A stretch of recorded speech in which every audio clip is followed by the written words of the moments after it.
आज मुझे पहली बार मिला, इसलिए मैं अपने तमाम साथियों को जिन्होंने आज मौका दिया, मुझे बुलाया, मैं उस साथियों को हृदय से धन्यवाद देता हूँ। जिस मुद्दे और जिस टॉपिक पर आज आपने ये परिचर्चा रखी, मैं समझता हूँ उस मुद्दे पे परिचर्चा के लिए जिस तरह से प्रोफेसर सुधांशु जी ने जो बातों को रखा और स्टेप बाय स्टेप बेहतर तरीके से रखा, मैं मानता हूं कि एक प्रोफेसर ही इतने सलीके से इतनी बातों को मजबूती के साथ रख सकते हैं। चूंकि मैं खुद विश्वविद्यालय में पढ़ा हूं, इलाहाबाद विश्वविद्यालय में, और उस विश्वविद्यालय की पढ़ाई के दरमियान ही मैंने सामाजिक जो ताना बाना है समाज का, जो समाज के सामने चुनौतियां हैं, जिस तरह से समाज के अंदर बंटवारा है, जिस तरह से समाज के अंदर शोषण, अन्याय, अत्याचार के लिए नित्य नए हथियार उपयोग किए जाते हैं, इसको रूबरू में विश्वविद्यालय के समय से लेके आज 15 साल का लगभग संसदीय जीवन हो चुका है, मैं लगातार देख रहा हूँ। ऑलरेडी प्रोफेसर साहब ने चर्चा की, और अगर इस चर्चा को मैं और आगे बढ़ाना चाहूँ, 1931 के बाद से लेके आज तक 1931 आज तकरीबन हमारे 88 साल होने जा रहे हैं। आज तक जातिगत जनगणना की मांग ही चली जा रही है, और वो मांग पूरी नहीं हो रही। मैं समझता हूं जो हमारे देश की व्यवस्था है डेमोक्रेसी, उस डेमोक्रेसी में सबसे महत्वपूर्ण भूमिका है तो संख्या की है, और लोग घबराए इस बात से कि देश के पिछड़ों की तादाद कम से कम अगर बाहर आ गई तो देश की राजनीतिक बहुत सारे लोगों के गणित और समीकरण बिगड़ जाएंगे। इस बात का डर लगातार 1931 के बाद से लेके आज तक लोगों को सताता रहा है, और इसी का परिणाम है आज तक जातिगत जनगणना नहीं। मैंने अपने 15 साल के संसदीय जीवन में ऑलरेडी प्रोफेसर 2 बार एक ऐसे मौके आए संसद के अंदर जब मैंने देखा कि पूरी की पूरी संसद और दोनों सदन एक मत खड़े थे। पहला मौका देखा मैंने जातिगत जनगणना के समय, और दूसरा मौका मैंने देखा जिसके बारे में भी आपने जिक्र किया, जुडिशियल रिविजन पर या जुडिशियल हायर कमीशन पर, जिसके माध्यम से रिविजन का एक रास्ता खुलता। इन दोनों ही मुद्दों पे मैंने पूरी की पूरी संसद को एक होते देखा, एक भी सदस्य विरोध में नहीं था। लेकिन बहुत अफसोस इस बात का हुआ कि इतना बड़े व्यापक समर्थन के बाद भी, संसद के अंदर से इतनी बड़ी आवाज उठने के बाद भी व्यवस्था और व्यवहारिक तौर पर वो चीज जमीन पर नहीं आ सकी। अगर हम बात करें व्यवस्थाओं की, जिस मुद्दे पर आज आपने बुलाया, मैं समझता हूं जब तक जातिगत जनगणना नहीं होगी, और सभी जातियों को होनी चाहिए, न केवल पिछड़ों की, बल्कि देश के सामने तस्वीर साफ होनी चाहिए कि कौन कितना है। क्योंकि बाकी जितने भी आप कैलकुलेशन करोगे, बाकी जितने भी आप चीजें निकालोगे, अन्याय, अत्याचार, हक, या किसने बेईमानी किया है, किसके साथ अन्याय हुआ है, जब तक आपके सामने तस्वीर क्लियर नहीं होगी तब तक मैं नहीं समझता कि इस बात को ईमानदारी से आप देख पाओगे। इस मुद्दे पर जब चर्चा हुई तो बड़ा अफसोस हुआ मुझे उस बात को लेकर। हालांकि कांग्रेस की सरकार थी उस समय, चिदम्बरम साहब गृह मंत्री थे। जब पूरे सदन ने एक मत से कहा कि जातिगत जनगणना करो, तो उस समय कहा कि हाँ हम जातिगत जनगणना करेंगे, पिछड़ों की गणना करेंगे, नहीं जातिगत नहीं केवल पिछड़ों की गणना करेंगे, लेकिन बायोमेट्रिक से करेंगे। मैंने सवाल भी उठाए कई बार संसद में, उसके बाद मैंने कई बार उठाया कि आखिर देश के अंदर पशु पक्षी, पेड़ पौधे, हर चीज की आपने गणना की है, लेकिन केवल जब पिछड़ों की बात आती तो आपने बायोमेट्रिक क्यों बात की है। और इसीलिए आज हमारे राष्ट्रीय अध्यक्ष जी ने एक फार्मूला भी पेश किया है कि आज हम लोग डिजिटल हो चुके हैं, आज हमारा पूरा देश आधार से जुड़ चुका है। जिस तरह से टेलीफोन कनेक्शन से लेके तमाम चीजों में आपने आधार का इस्तेमाल किया, हमारे राष्ट्रीय अध्यक्ष जी ने एक रास्ता सुझाया है कि आधार के माध्यम से देश के अंदर हर नागरिक की गणना भी कर लो, वो किस कैटेगरी में आता है उसकी भी गणना कर लो। बहुत बड़ा काम नहीं, अगर सरकार इस अभियान को चलाए तो शायद 1 महीना 1.5 महीने के अंदर ये काम बड़े आराम से पूरा हो सकता है। लेकिन सरकार नहीं चाहती है। हालांकि मोदी जी जिस समय देश के प्रधानमंत्री बने या चुनाव के मैदान में प्रधानमंत्री के उम्मीदवार के तौर पे आए थे, उन्होंने देश के पिछड़ों को प्रभावित करने के लिए जहां मौका मिला उन्होंने कहा मैं पिछड़ा हूं, मैं पिछड़ों की आवाज बन के आना चाहता हूं। इन बातों को लेकर आए, लेकिन जब पिछड़ों की जातिगत जनगणना का मुद्दा आया या देश के अंदर जाति जनगणना का मुद्दा आया, अरविंद पनगड़िया साहब के नेतृत्व में सिंगल बेंच कमेटी बनाई गई, एक कमीशन बनाया गया, उसमें कोई दूसरा मेंबर भी नहीं था। बाद में पनगड़िया साहब भी चले गए अपने वापस यूनिवर्सिटी में। 5,000 करोड़ भारत सरकार का खर्च होने के बाद भी आज देश के सामने जाति जनगणना सामने नहीं है। अभी भी आने वाले 2021 के लिए जाति जनगणना होनी है। तो गृह मंत्री जी का क्या बयान आया है कि हम लोग पिछड़ों की गणना इसमें कर देंगे। हालांकि हमारी समाजवादियों की मांगे और सदन में बैठेगा तो हम लोग इस बात को उठाएंगे भी कि केवल पिछड़ों की नहीं, देश के हर नागरिक की गणना करिए जिससे कि तस्वीर साफ होगी। और जब ये तस्वीर साफ होगी, दलित कितने हैं, पिछड़े कितने, अल्पसंख्यक कितने हैं या अपर कास्ट के कितने, तब जाके मैं समझता हूँ आगे वाली चीज़ों में बनेगा। जहाँ तक हायर एजुकेशन का सवाल है, हायर एजुकेशन में मैंने आदरणीय प्रोफेसर साहब से चर्चा की थी। मैंने जो सवाल उठाया था शायद उससे ऑथेंटिक जवाब सदन में शायद कभी ना आ पाया होगा। जो मैंने उठाया था आई थिंक 2017 मार्च की बात है, और उस समय जो सवाल उठाया तो सवाल का जो जवाब आया, मैं जेएनयू के अपने विद्वान साथियों के बीच कहना चाहता हूँ, उस जवाब को सुन के न केवल अफसोस हुआ बल्कि गुस्सा भी आई। क्योंकि देश के अंदर पिछड़ों के प्रोफेसर की तादाद केवल 1 और एसोसिएट प्रोफेसर की केवल 6 और असिस्टेंट प्रोफेसर की 1745 आई थिंक उस समय थी, जो कि ये तकरीबन 17,600 प्रोफेसर के बीच में देश के सभी 43 जो विश्वविद्यालय आपके उनके अंदर की ये स्थिति सामने आई। आज हम वाइस चांसलर की बात कर लें तो शायद देश के किसी भी विश्वविद्यालय में वाइस चांसलर बैकवर्ड या एससी शायद 1-2 कहीं हो तो हों।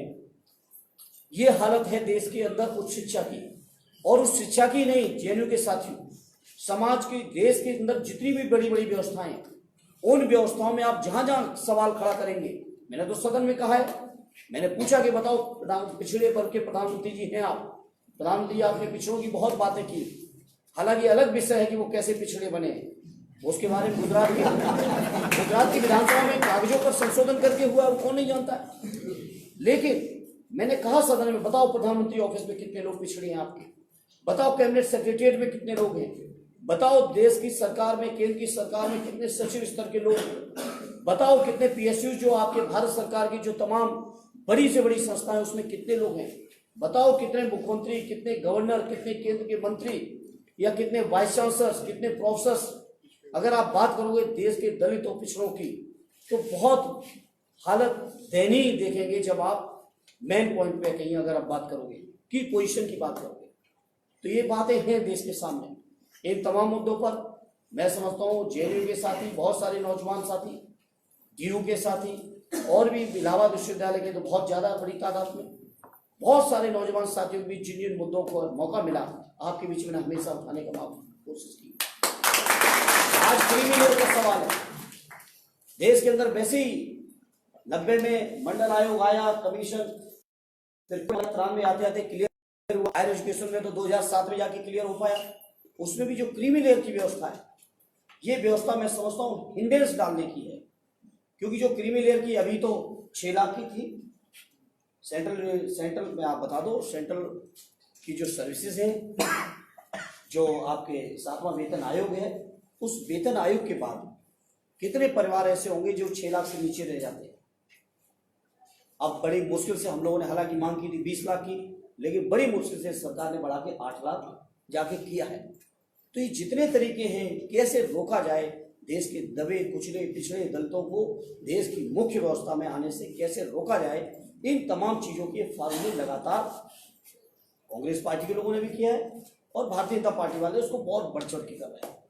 इसीलिए बहुत सारी व्यवस्थाएं हैं। आज अगर हम बात करें यूपीएससी की बात करें, सीसेट की जो व्यवस्था आई थी, जेएनयू के साथियों बताओ आप लोग, विद्वान साथी हैं सब हमारे, सीसेट के मुद्दे पर जिस तरह से व्यवस्था बनाई गई थी कि गांव के गरीब दलित पिछड़े परिवारों से निकले हुए वो नौजवान, जिन नौजवानों को डायरेक्ट मास्टर्स वगैरह की तमाम डिग्रियां नहीं उपलब्ध हैं, तमाम वो सुविधाएं उपलब्ध नहीं हैं, उन डिग्रियों को जो नहीं ले पा रहे नौजवान, जो गांव के मजदूर के परिवारों के हैं, किसानों के परिवारों के, गरीब परिवार के, खुमचे वालों के परिवार के हैं, इन नौजवानों को कैसे देश की सबसे बड़ी सेवा में लाने से रोका जाए, उसके लिए सीसेट की व्यवस्था की गई थी। लेकिन मैं अपने नौजवान साथियों को धन्यवाद देता हूं, विशेषकर दिल्ली के नौजवानों को, जिन्होंने सड़कों को इतना गर्म कर दिया था कि उनके साथ साथ संसद भी गर्म हुई और अंत में सरकार को फैसला वापस लेना पड़ा। वो कहीं ना कहीं नौजवान साथियों, संसद अकेले कुछ नहीं कर सकती थी, अगर सड़कों पर आप सबने इतनी मजबूती के साथ, मैं सोचता हूँ बहुत सारे नौजवान मुकदमे झेले, लाठी झेले, कई आंदोलनों में तो मुझे भी जाने का मौका मिला, उसके बाद भी कई आंदोलन ऐसे थे जिनमें मुझे पता है उस समय किस किस तरह से बत्रा से लेके मुखर्जी नगर से लेके संसद मार्ग से लेके हर जगह पे जो आंदोलन हुए थे वो भी मुझे पता है।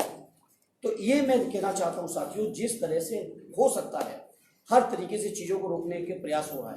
आदरणीय प्रॉफ साहब ने जो बातें कही मैं उनको नहीं दोहराना चाहता हूँ, लेकिन प्रॉफ साहब ने परत दर परत चर्चा जो की है कि किस किस तरीके से जहाँ पे आपकी आवाज़ है, जेएनयू की आवाज़ आज देश के अंदर आवाज़ है, डीयू का आवाज़ दूर तक जाती है, एएमयू की आवाज़, आपके पीएचयू की आवाज़, इलाहाबाद यूनिवर्सिटी की आवाज़, इन तमाम आवाज़, जामिया की आवाज़ को रोकने के एक से एक नए रास्ते, नई नई रिसर्च लगाई जा रही कि कैसे इन लोगों की बातों को, कैसे इनकी विचारधारा को रोका जाए।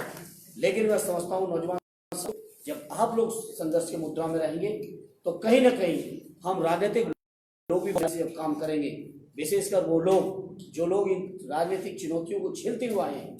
आज अगर हम बात करें चाहे अपने नेताजी की, अपने लालू जी की, शरद जी की, इस पीढ़ी ने बहुत संघर्ष किया है, तब जाके कहीं आपको ये सुविधाएं, ये व्यवस्थाएं उपलब्ध हो पाएंगी। लेकिन अभी ये व्यवस्थाएं पूरी तरह उपलब्ध नहीं हो पाएंगी।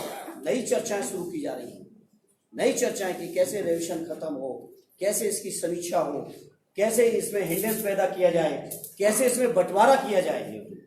और तो और हमारे उत्तर प्रदेश के अंदर तो आप लोग जानते हैं, विद्वान साथी बैठे, कैसे कैसे नफरतें फैलाने के प्रयास हुए कि भाई पिछड़ों का हक तो यादव ले गए, कहीं कोई ले गया, कहीं कुर्मियों को, कहीं किसी को बदनाम किया गया।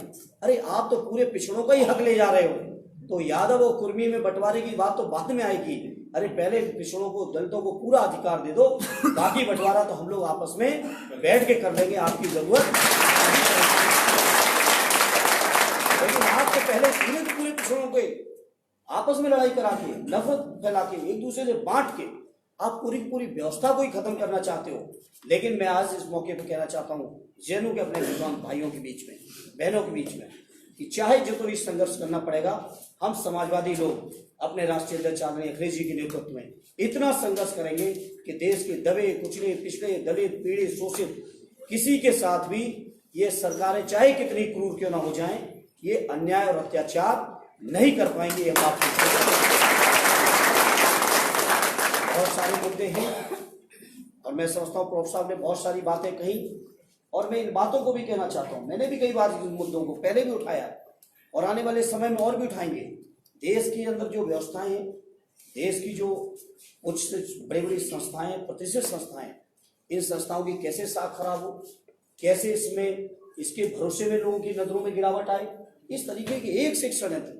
मैंने कहा था पठानकोट के जब अटैक हुआ, उस अटैक की डिबेट में जब पार्टी की तरफ से मुझे मौका मिला तो मैंने कहा कि जितना आपने जेएनयू के ऊपर दिमाग लगाया, जेएनयू जैसी बड़ी संस्था को बदनाम करने की, अगर आपने आंतरिक सिक्योरिटी पे उतना दिमाग लगाया होता तो शायद इतनी बड़ी घटना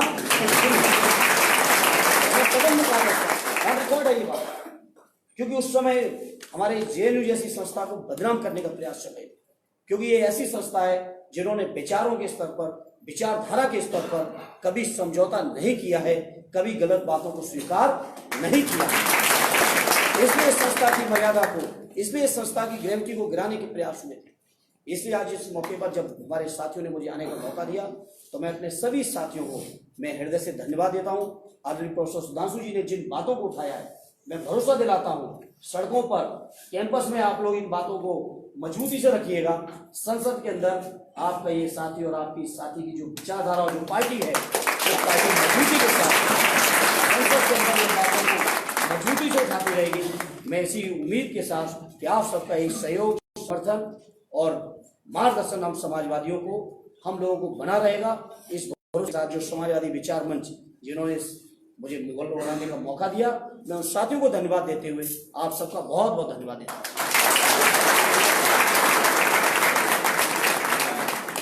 बहुत शुक्रिया अदा करना चाहता हूँ धर्मेंद्र जी का, जिन्होंने अपनी बातें यहाँ रखी। एक रवायत है हमारी कि हम जब टॉक हो जाता है तो उसके बाद सवाल लेते हैं। कुछ हमारे साथी यहाँ हैं तो उन लोगों के सवाल लिए जाएंगे। जी, नाम के साथ सवाल बताइएगा और मुद्दा जो है उसके आसपास बात की जाए तो शायद हमें। यार दो सवाल है, सुधांशु जी से और एक धर्मेंद्र जी से। सुधांशु जी से सवाल ये है कि आपने सब मुद्दे उठाए, मतलब रिजर्वेशन लागू नहीं हुआ और जो कुछ लड़ाई चली, लेकिन आपने मुझे लगता है एक बड़ा मुद्दा छोड़ दिया है। 7 में रिजर्वेशन आया, 8 में केस चला, 9 10 में जाके ओबीसी रिजर्वेशन इम्प्लीमेंट हुआ सब जगह, तो उसके बाद यूजीसी गजट आया इसमें, और जहाँ के बहुत सारे लोग पहली जनरेशन के ओबीसी रिजर्वेशन के लोग। अब इसके बाद में पीएचडी फाइनल ईयर लोग, वो भी पीएचडी से फाइनल ईयर में, हम लोग पीएचडी फाइनल ईयर के लोग हैं। अब हमारे साथ क्या वो आप हो सकता है या तो आइडिया में नहीं या फिर आपने जानबूझ के छोड़ा है। वो ये है कि हमको जॉब लेने के लिए आप चर्चा नहीं चाहिए। अगर हम आपको जानते हैं तो हमको जॉब मिलेगा, हम मिश्रा जी को जानते हैं जॉब मिलेगा, हम बीजेपी में जॉब मिलेगा। क्यों? जो प्रोसेस है सेंट्रल यूनिवर्सिटीज में जॉब लेने का वो अनफेयर है। वो अनफेयर, यूपीएससी में आप जाते हैं तो आपको 12.5% का वैल्यू होता है, और आप प्रिंटिंग में मेंस में जैसा करते हैं उसके बेस पे मिलेगा। लेकिन आप सेंट्रल यूनिवर्सिटी में जाते हैं, आप इलाहाबाद यूनिवर्सिटी में जाते हैं, आप पंडित जी को जानते हैं कि नहीं जानते? मतलब आपको मैं जानता हूँ, मुझे जॉब मिल सकता है, लेकिन आप जैसे लोग कितने, मैं ऑक्सफोर्ड में 10 कॉपी छपवा लूँ तब भी मुझे जॉब नहीं मिलेगा।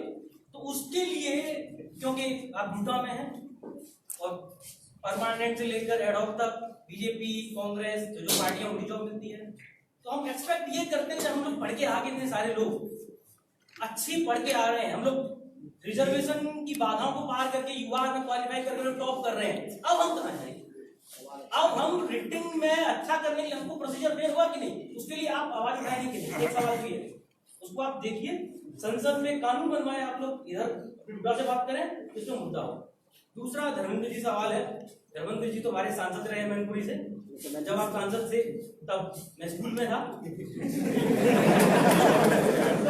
लेकिन ये भी थोड़ी खरी खरी सी बात है सर, क्योंकि आप सांसद आप रहे, हमारे वोट दिया आपने, तो हक भी बनता हमारा बोलने का, पूछने का। ये सर, हाँ, तो सर बात ये है, इतने सालों हमारी सरकार रही, बहुत सारे लोगों की, बीएसपी की, एसपी की, जितनी यूनिवर्सिटी हमारे पास थी, मेरे पापा के जमाने से एसआरके और एक कॉलेज है, हमने पिछले 20 सालों में एक भी नया कॉलेज नहीं बनाया। चलो हम जवाब देंगे। हमारे क्षेत्र में तो मैंने नहीं देखा।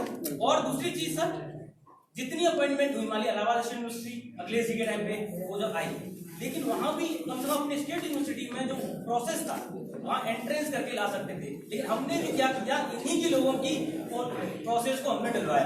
जहाँ द्वार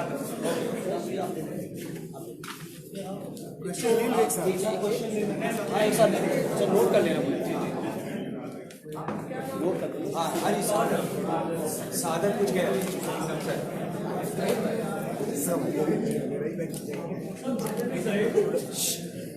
Can we be? Yes. My name is Ravi. I'm doing PhD here, and I come from Presidency Badai. I was very happy when you made a statement on an ad hoc protest movement was going on. You came up and you made a statement in the Lok Sabha in support of ad hoc research. I was really happy that my IMP is doing something for the higher education people. So the question is when it comes about higher education, it is fine. People are coming, studying, institutions like JNU, like Jamia, like DU. As of now, in my constituency, in your constituency, we don't have any public institution. Even college. There is college even buried. The question is, when we talk about learning scheme of the support of the head of the teachers in DU, at the same time,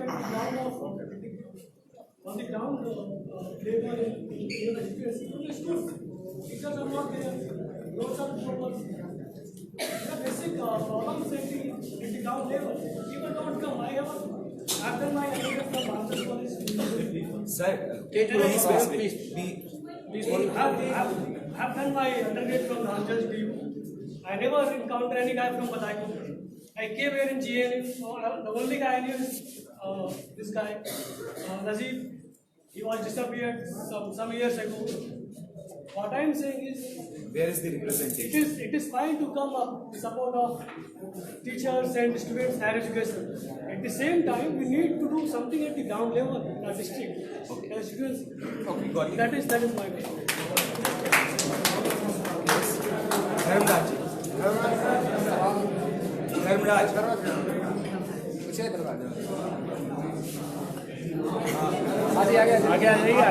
अरे उनकी आवाज़ बहुत तेज है। Please maintain silence.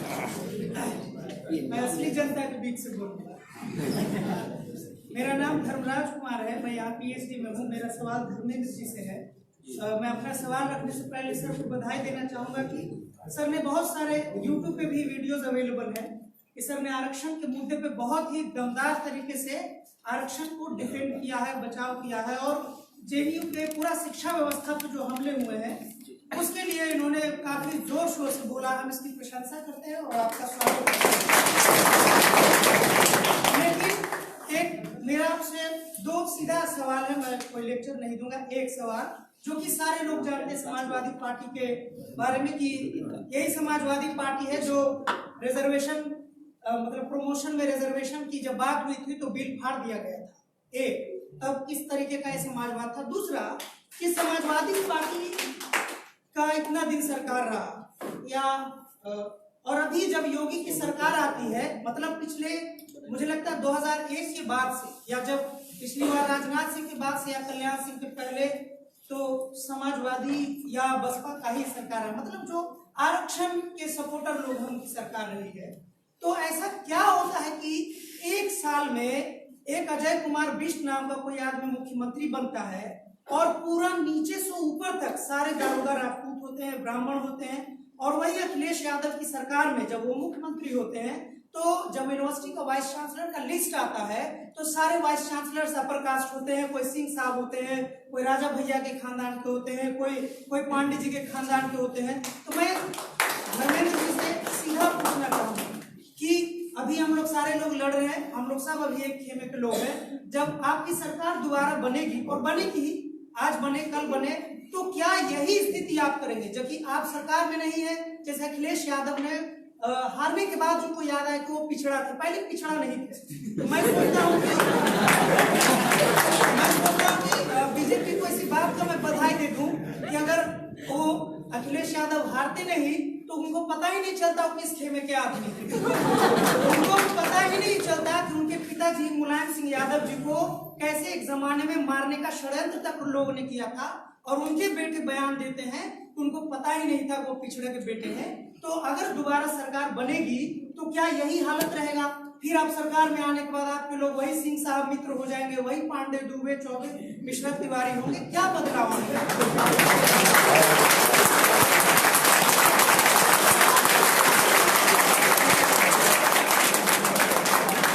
एक महिला साथी है, उनका सवाल ले लेते हैं, उसके बाद मैं आ रहा हूँ। विक्रमभाई आपके पास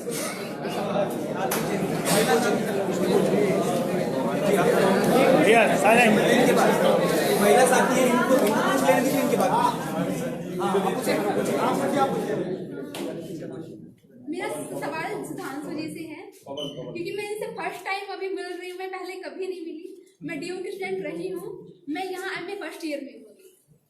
तो डीयू में जब प्रोटेस्ट चल रहा था, डोटा ने किया था प्रोटेस्ट खूब अच्छे से और मैं भी उसमें शामिल हुई थी। उस टाइम एज ए स्टूडेंट मैं ग्रेजुएशन की स्टूडेंट थी और मुझे मतलब वहाँ के विचार काफ़ी अच्छे लगे कि हाँ वो सही मतलब हक की लड़ाई लड़ रहे हैं कि उनके राइट जो मतलब छीना गया है और एडहॉक उसके खिलाफ लड़ रहे हैं, वो ठीक था, ठीक है। लेकिन वहाँ तक ठीक है, लेकिन इसके लिए हम इस चीज़ को सिर्फ मतलब नारों के जरिए ही सीमित कर देंगे या फिर उसके कोई ठोस कदम ही उठाएंगे कि उसके बारे में आप क्या कहना चाहेंगे?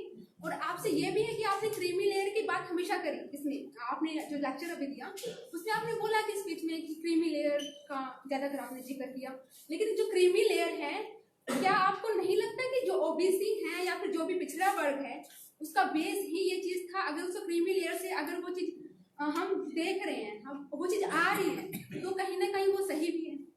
नाम क्या आपका? मनीषा। ओके, हाँ विक्रमभाई। मेरा नाम विश्वंभरनाथ प्रजापति है, साइंस पॉलिसी सेंटर का रिसर्च स्कॉलर हूँ। दो क्वेश्चन है माननीय सांसद जी से, इसलिए कि लगातार इनको हम लोग यूट्यूब में जब संसद में ये हम लोग के प्रश्न भी उठाते हैं तो काफी खुशी होती है कि ऐसा कोई टीवी पर भी आते हैं। हमारे लिए खुशी की बात है। तो हायर एजुकेशन में चूंकि हम लोग सेंट्रल लेवल पे ज्यादा बात कर रहे थे, स्टेट पे ही अगर हम बात करें, अभी हम लोग हायर एजुकेशन का एग्जाम देने वाले हैं उत्तर प्रदेश 47 नंबर का, वो माननीय अखिलेश जी के टाइम पे आया था, रिजर्वेशन की बात चल रही है, वो 47 में और 46 में भी, 47 की ज्यादा बात करूंगा इसलिए 46 का नहीं। अपना पहले तो फॉर्म का दाम ही 2000 रुपए था।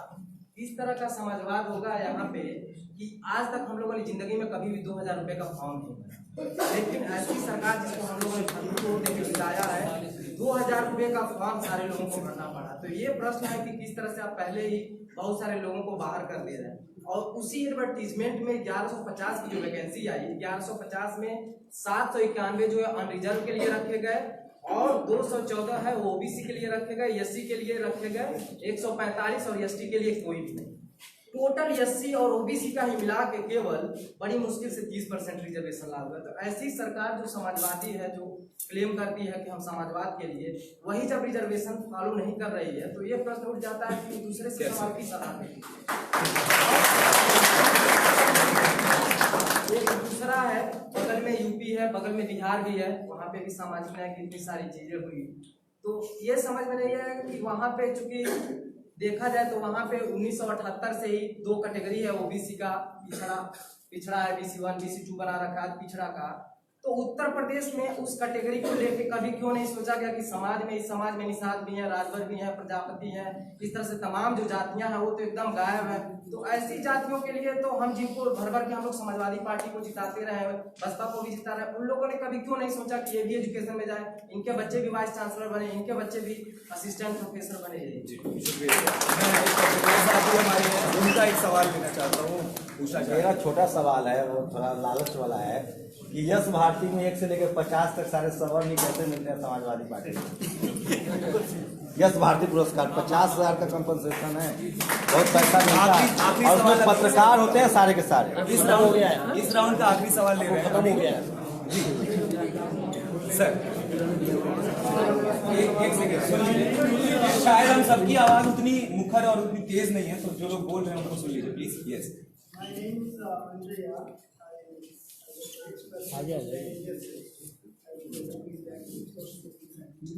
I completed PhD. I teach in Delhi University. I met Dharmendra Saab quite a number of times. And he has a lot of soft corner sympathy for the cause of the Dalits and Bahujans. There is no doubt about that. After hearing some questions, these are misfired, misdirected questions. One effort is going on in this country that the care which is given to the backward classes eaten by only Yadavs. This is a complete myth. What is the percentage of the backward classes? He has very beautifully touched upon it. 70% population of this country belongs to Shudra category and backward classes category. The only weapon of the backward classes in this country is their number. But they don't want to allow us to know what is our number. If you are given education, we will come to know that we have 70% of this population. Then you come to UPSC, Brahmins in this country are less than 1%. They cannot be more than 1%. But they are ruling this country for the last 5,000 years, only with the weapon of education. That is the power of education. If education is given to the backward classes, my Dalit friends, Adivasi friends, I salute them. They are fighting. They have categorical answer on Hinduism, but their numerical numbers are not sufficient to challenge the Brahmin supremacy in this country. The need of the hour is to join Dalits with backward classes. So they don't want to allow this growing unity between Dalits and backward classes. And they don't want to allow the backward classes to know their exact number, that's 70%. That is the problem. And the other thing is that... So can we come to the question? Yes. The other thing is that there is a myth spread in this country that general category. What is general category? Is it reserved for only upper caste Brahmins and Baniyas? You go to any university in this country, General category means Brahmin or Baliya. And I have taught in Delhi University, I have come across with my own personal experience, the performance levels of the upper caste people in this country is far below than the reserved category people. Sir, The 50% is converted a reservation. A reservation is created for upper caste. I think This you- has to be condemned instead of targeting the champions of social justice. Okay, we take that. Thank you so much. Let them respond because हम questions लेते जा रहे हैं और शायद एक time के बाद वो मोमेंटम टूट जाएगा, तो सर लोगों को मैं आमंत्रित करना चाहता हूँ। ये माइनॉरिटी का जो स्कॉलरशिप काटा गया 3 साल से, उस पर मेमोरेंडम देना चाहते हैं एसआईओ के साथ में सादत माननीय सांसद जी को। तो मैं कहूँगा कि सर इसको संसद में उठाइए, क्योंकि 3 साल से माइनॉरिटी की स्कॉलरशिप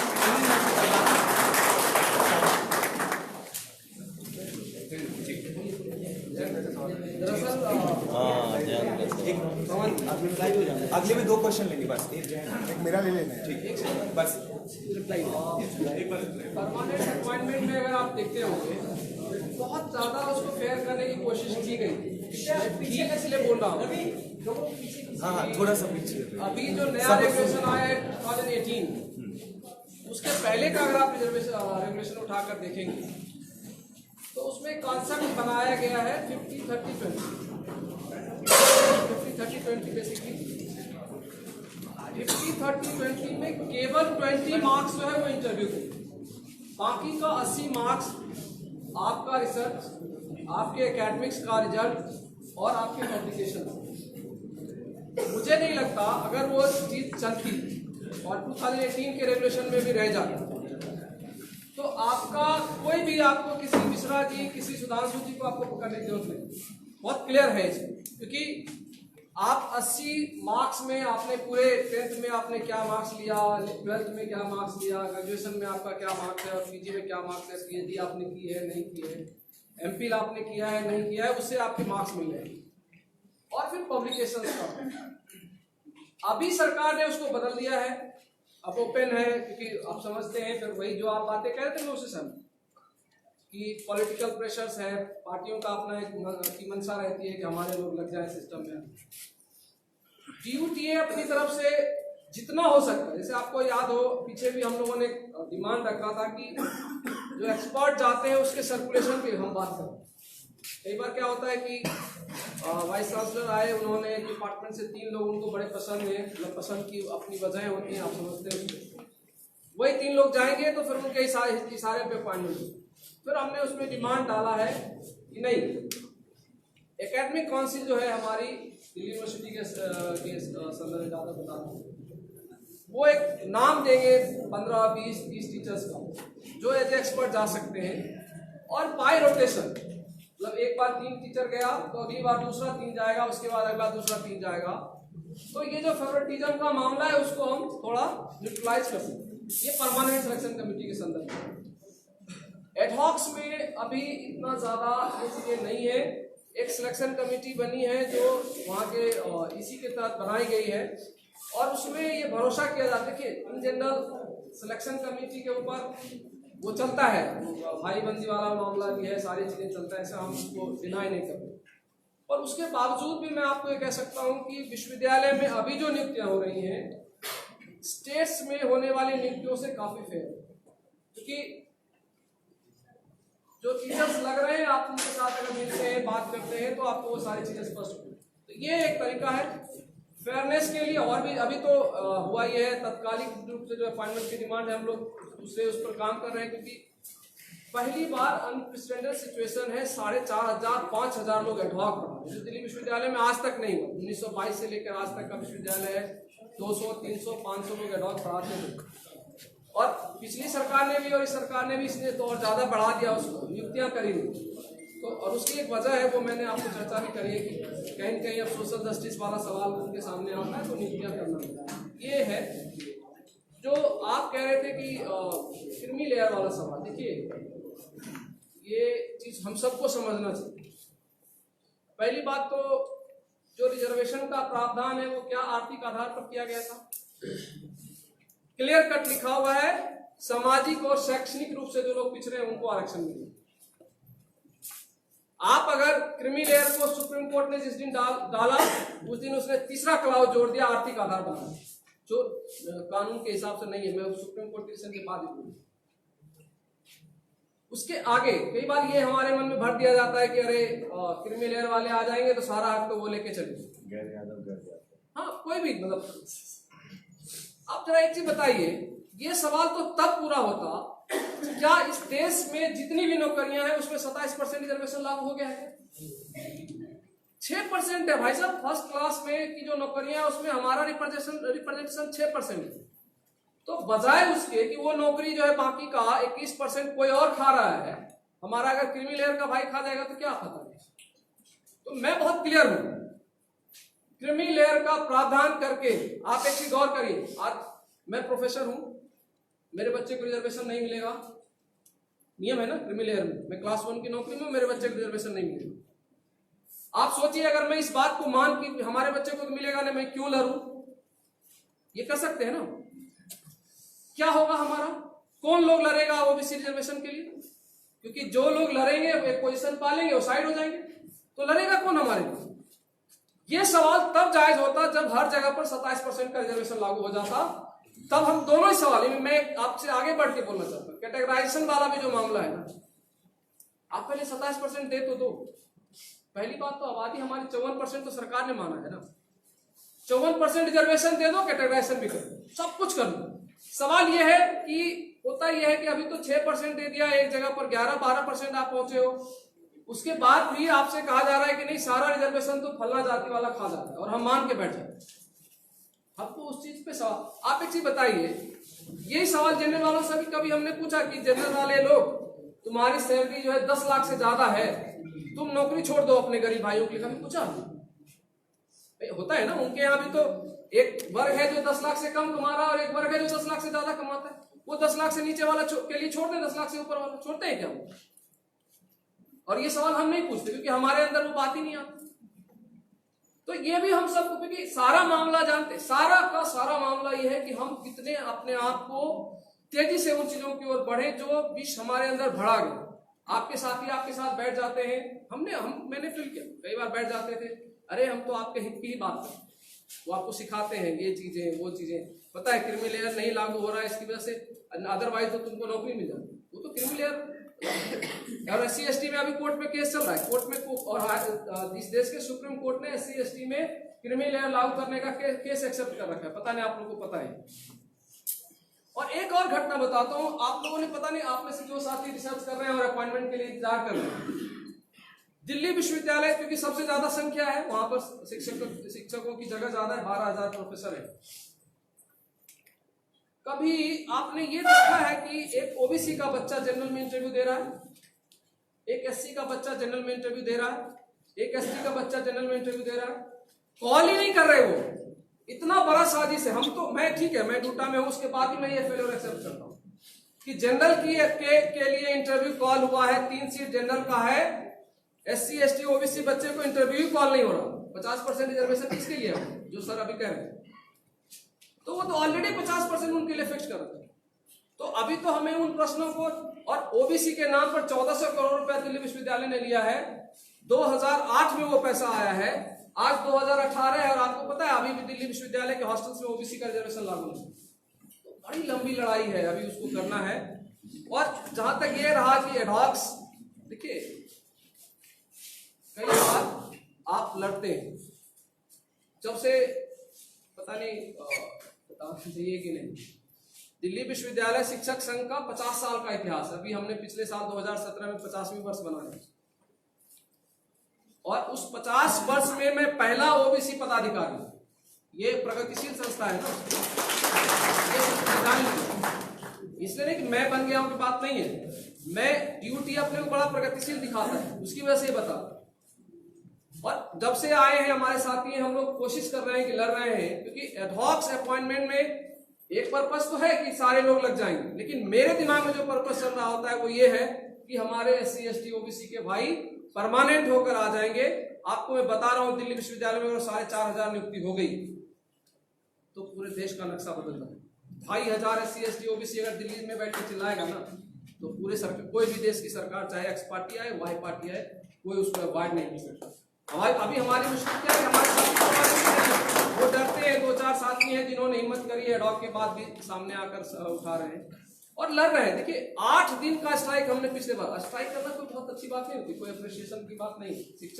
शिक्षक का उद्देश्य होता है बच्चों के बीच जाना, उनको ज्यादा वहां पर 39 डेज का इवैल्यूएशन बायकॉट बहुत प्रॉब्लमेटिक था, हमको बहुत पीड़ा हो रही थी। आपको भी पता है या नहीं, एक दिन टूटा में लोग पत्थर लेके भी चढ़ गए थे मानो, फिर भी हमने उनको समझाया। उसके बावजूद भी अगर सुनवाई नहीं हो रही हो डेमोक्रेसी, तो आप क्या करेंगे? पिटाई तो हम किसी कर नहीं सकते, वो हमारे आपको तो गैर कानूनी था। तो ये बंदिशें कोशिश करते हैं, पता नहीं कितने उसमें सफलता मिलती है नहीं मिलती है, वो सब आपके साथ। जिस तरह के सवाल आ रहे हैं, जिस तरह का जवाब है, हमें शायद सोचने और विचारने का वक्त है। इसीलिए हम लोग आपके बीच में हैं, कुछ नई सोच लेके, कुछ नया विचार लेके यहाँ के लिए। इसलिए मैं चाहूँगा कि धर्मेंद्र जी जो हैं वो अपने सवालों के जवाब आपको दें। आखिरी राउंड में हम 2 सवाल ही लेंगे प्लीज़, और be very specific. Thank you so much. ये जवाब हो जाएगा। जहाँ तक पवन जी ने सवाल किया, मैं समझता हूँ उसका डिटेल में जवाब अभी सुधांशु जी ने दे दिया, उसके समझता हूँ उससे ज़्यादा कोई जवाब इस सवाल का आपका तो नहीं बन पाता है। ज़हीर साहब जो हमारे खुद के क्षेत्र से भी हैं और उन्होंने ज़हीर ग्रास लेवल पे एजुकेशन की बात की, तो शायद आपको जानकारी भी होगी और मुझे बताने में थोड़ा संकोच भी लग रहा है। 1991 के सेंसेक्स के समय बड़ा अनफॉर्चुनेट था कि अपना बदायूं एजुकेशन के मामले में बहुत पीछे और ऑलमोस्ट नीचे था। और मैं आज कह सकता हूँ बहुत जिम्मेदारी के साथ कि 8 साल समाजवादी सरकार में 3.5 साल आदरणीय नेताजी थे और 5 साल आदरणीय अखिलेश जी। 8.5 साल में जो डेवलपमेंट की ग्रोथ हमारे डिस्ट्रिक्ट की है, हालांकि मैंने डाटा नहीं कलेक्ट किया, लेकिन मुझे उम्मीद है शायद हिंदुस्तान के किसी दूसरे डिस्ट्रिक्ट में इतनी तेज़ी से ग्रोथ नहीं हुई होगी जो हमने करने का प्रयास किया है। और मैं आपको भरोसा दिलाता हूँ जहाँ तक भी हुआ है इससे भी बहुत आगे अभी जाना है। मैंने अपनी हर स्पीच अपने क्षेत्र में कहा है, आप अपने रिलेटिव लोगों से, परिवार के लोगों से पूछेंगे कि विकास के रास्ते पे मेरा ये पड़ाव है, ये मंजिल नहीं है, और ये मंजिल हमारी बहुत है। हमें उम्मीद है कि आप मौका दोगे और मंजिल को बहुत आगे तक ले जाएंगे। और बदायूं के लिए जो मेरा एक सपना है, क्योंकि आज आपने बहुत अच्छी जगह पे सवाल किया है, मेरा सपना भी है कि बदायूं के अंदर मैं एक यूनिवर्सिटी स्टैब्लिश करूँ। मेडिकल कॉलेज करने में सक्सेस हो गया, मेडिकल कॉलेज कर चुका हूँ, आपको पता है। अब मेरा सपना है कि एक यूनिवर्सिटी और बनाऊँगा। अब ऊपर वाला मौका देगा, हम लोगों को करेंगे। फिर भाई धर्मराज जी ने बात की कि अगली सरकार में भी क्या इसी तरह की चीज़ें चलेंगी। मैं अपने बारे में, अपने राष्ट्रीय अध्यक्ष जी के बारे में सबसे पहले कहना चाहता हूँ। राष्ट्रीय अध्यक्ष जी हमारे बहुत प्रोग्रेसिव सोच के और इस अपने स्टेट के अंदर, अपने एरिया के अंदर वो करना ये चाहते थे कि जो दुनिया की सबसे बेहतर से बेहतर चीज़ हो उसको अपने क्षेत्र में, अपने स्टेट में उतारने की उन्होंने कोशिश की। और जो बात उन्होंने कई बार कई मौक़ों पे तकरीबन हर सभा में और प्रेस रिलीज में उन्होंने कहा कि मैं अपने को बैकवर्ड नहीं समझता, और बीजेपी के लोगों ने मुझे बैकवर्ड समझाया, उसके लिए उन्होंने धन्यवाद भी दिया बीजेपी को। वो ये बात कहते थे कि उन्होंने इतने प्रोग्रेसिव तरीके से काम किया कि दुनिया में वर्ल्ड वाइड जो बेहतर से बेहतर चीज़ हो सकती थी वो उत्तर प्रदेश के अंदर लाने की कोशिश की। चाहे वो एक्सप्रेस वे, हम आप सब जानते हैं कि जब तक सड़कें नहीं होंगी तब तक तरक्की संभव नहीं है। और अमेरिका ने भी अपनी तरक्की का सबसे पहला अगर कोई फार्मूला बताया तो उन्होंने कहा कि अमेरिका ने सड़कें बनाई, सड़कों ने अमेरिका को बनाया। और यही सोच के शायद आगरा लखनऊ एक्सप्रेस वे आज हिंदुस्तान की सबसे बेहतरीन एक्सप्रेस वे बनी हुई है। इसलिए उन्होंने अपने को प्रोग्रेसिव माना, और वो प्रोग्रेसिव उस सेंस में वो कहते हैं जिस सेंस में लोग दूसरे तरीके से, यहाँ भी अर्थ दूसरा निकाला गया, लेकिन मैं आपको करेक्ट करना चाहता हूँ, उनका सेंस ये था। अभी 6 तारीख को आप देखोगे इंडिया वेस्ट इंडीज का जो मैच होने जा रहा है वो लखनऊ के उस स्टेडियम में होने जा रहा है जो माननीय अखिलेश जी ने बना के तैयार किया है। 18 लाख नौजवानों को लैपटॉप बांटा। वो इसलिए बांटा कि नौजवान लोग हाईटेक हों, नौजवान लोगों की एजुकेशन अगर गरीब परिवार से हैं तो टेक्निकल एजुकेशन में या कंप्यूटर एजुकेशन की वजह से या नॉलेज की लैक ऑफ नॉलेज की वजह से उन्हें कहीं दिक्कत ना आए, जमाने के साथ वो चले। इस तरह के उन्होंने प्रोग्रेसिव सोच के साथ चले, इसलिए उन्होंने कहा, और वो भी इस बात के लिए बीजेपी को उन्होंने कहा क्योंकि जब चुनाव आया तो यही बीजेपी के लोगों ने कहा कि नहीं ये तो पिछड़े हैं, ये तो यादव हैं, ये पिछड़ों का हक मारे, इन्होंने ये किया, इन्होंने वो किया। जो एलिगेशन लगाए उस एलिगेशन का जवाब उन्होंने इस तरह से दिया उसको, हालांकि कुछ लोग गलत तरीके से ले लेते हैं, जैसा इनका सवाल था। उस सवाल के बारे में आपको क्लैरिफिकेशन ये देना चाहता हूं। जहां तक creamy layer non creamy layer का मनीष जी का सवाल था, मनीषा जी का, सुधांशु जी ने बहुत गंभीर बात कही और ये सच्चाई है। और मैंने पार्लियामेंट में भी एक बात कही कि अगर आप मेरी स्पीच को कभी ध्यान से सुन पाएंगे, मैंने इस बात को कहा कि मेरा केवल आप क्रीमी लेयर लागू करें न लागू करें मेरा इस पर नहीं आपत्ति, लेकिन मेरी ये आपत्ति जरूर है कि अगर क्रीमी लेयर के कारण किसी बैकवर्ड को आप हटाते हो तो उसकी जगह भी सीट बैकवर्ड से भरो तो हमें कोई आपत्ति नहीं है। मैंने पार्लियामेंट में खड़े होकर कहा और आज जेएनयू में कह रहा हूं। लेकिन ये गलत तरीका है कि क्रीमी लेयर के नाम से बैकवर्ड को आपने हटाया और उसको जनरल क्लास से भर दिया या अपर कास्ट से भर दिया, तो ये हमारी जरूर आपत्ति है। और दूसरी बात जो मैंने कहा कि लड़ाई आपको लड़ने के लिए हमेशा अच्छे और मजबूत लोगों को चाहिए, क्योंकि कोई ना कोई आपको लीडर बनाना पड़ेगा। आज पोजीशन क्या है, आप छोड़ दीजिए जेएनयू की फीस का स्ट्रक्चर, प्राइवेट एजुकेशन में जाइए, अब आप मेडिकल में भी आ जाइए। बीट के बाद जितने भी स्ट्रक्चर्स हैं फीस के, आप सोचिए कि 6 लाख की या 8 लाख की जो तनख्वाह पाते हैं, उनको परिवार भी पालना है, परिवार में 2 बच्चे हैं, 3 बच्चे हैं, उनको पढ़ाना है, अगर घर नहीं तो घर का भी किराया देना है, सब कुछ चलाने के बाद क्या इस फीस स्ट्रक्चर के बाद क्रीमी लेयर के अंदर आने वाले लोग, कितने लोग अपने बच्चों को हायर एजुकेशन दे पाएंगे या उस लेवल की एजुकेशन दे पाएंगे जिससे वो क्लास 1 या इंजीनियरिंग या डॉक्टरेट की तमाम जो बड़ी से बड़ी जो चीजें हैं वहां तक पहुंचा सकें अपने बच्चों को। इसलिए इस बात पे हम लोग जरूर कहते हैं कि क्रीमी लेयर अगर रहना चाहता है, सुप्रीम कोर्ट का आदेश है, क्रीमी लेयर रखना चाहते हैं तो क्रीमी लेयर का दायरा इतना बड़ा कर दीजिए कि क्रीमी लेयर के दायरे में आने वाले लोग अपने बच्चों को सही एजुकेशन देके, सही कोचिंग से लेके तमाम उनको सुविधाएं देके, जो मैं समझता हूँ हर नौजवान की जरूरत है। मैं भी नौजवानों के बीच रहा हूँ, मुझे पता है क्या कोचिंग का हाल चल रहा, वो भी आप जानते हैं। प्राइवेट सेक्टर के जो इंस्टीट्यूशन उनकी क्या फीस का स्ट्रक्चर वो भी आप सब जानते हो। तो इन तमाम चीज़ों की वजह से इसका स्ट्रक्चर, इसका क्रीमी लेयर का दायरा बढ़ाइए, और दायरा नहीं बढ़ाते तो कम से कम जो क्रीमी लेयर से छांटते हैं तो उसकी जगह बैकवर्ड भरें। ये कंपनसेशन या ये गारंटी सरकार दे तो हमें क्या आपत्ति है। ये जो इनका सवाल था मनीषा जी का, विश्वंभर प्रजापति जी का एक सवाल था, शायद विश्वंभर जी को पूरी जानकारी नहीं है। मैं कहना चाहता हूँ समाजवादी पार्टी ने, आदरणीय नेताजी ने हमेशा जिन लोगों की आपने बात की है, इन लोगों की शायद विश्वंभर जी आपको जानकारी भी होगी। सबसे बड़ी मांग जो आप लोगों की थी, विशेषकर जिन कास्ट लोगों का आपने नाम लिया, सबसे बड़ी मांग थी कि एससी में वो जाना चाहते थे। इस बात को समाजवादी सरकार ने 2 बार असेंबली से पास करके यहाँ भारत सरकार को भेजा, लेकिन भारत सरकार ने लगातार रिजेक्ट किया। ये मैं सबसे पहला आपको बताना चाहता हूँ। दूसरी बात मैं कहना चाहता हूँ, जिन लोगों के बारे में बात आपने की, समाजवादी पार्टी ने, नेताजी ने, जितने भी फील्ड होते हैं सोसाइटी में, चाहे वो आपके न्यायपालिका में वकीलों के माध्यम से, अगर हम राजनीतिक लोगों की बात करोगे तो टिकटों के या चुनाव के माध्यम से, या तमाम जो गवर्नमेंट की नियुक्तियां, उन तमाम नियुक्तियों में बहुत भागीदारी देने की कोशिश की है। इस बात को शायद आपको पूरा डाटा नहीं होगा, आप कहोगे तो मैं आपको उपलब्ध कराऊंगा अलग से। पूरी की पूरी कोशिश की है और समाजवादियों ने हमेशा कोशिश की बड़े भाई की मुद्रा में रह के अपने छोटे भाइयों के साथ न्याय हो सके। इस लड़ाई को हमेशा हम लोगों ने लड़ने का प्रयास किया है। अब कहां तक सफल हुए या असफल हुए, ये एक सतत प्रक्रिया है। हो सकता है उस लेवल पे है जिस लेवल पे आपने सोचा, और शायद हम ना हुए हो, लेकिन हम कह सकते हैं हम लोगों ने वो काम भी करने का प्रयास किया। आदरणीय बहन फूलन जी जो जेल में थी, अन्याय और अत्याचार के खिलाफ वो लड़ाई लड़ रही थी और जेल में थी, लेकिन उनको जेल से लाके आदरणीय नेताजी संसद में भी बैठाने का,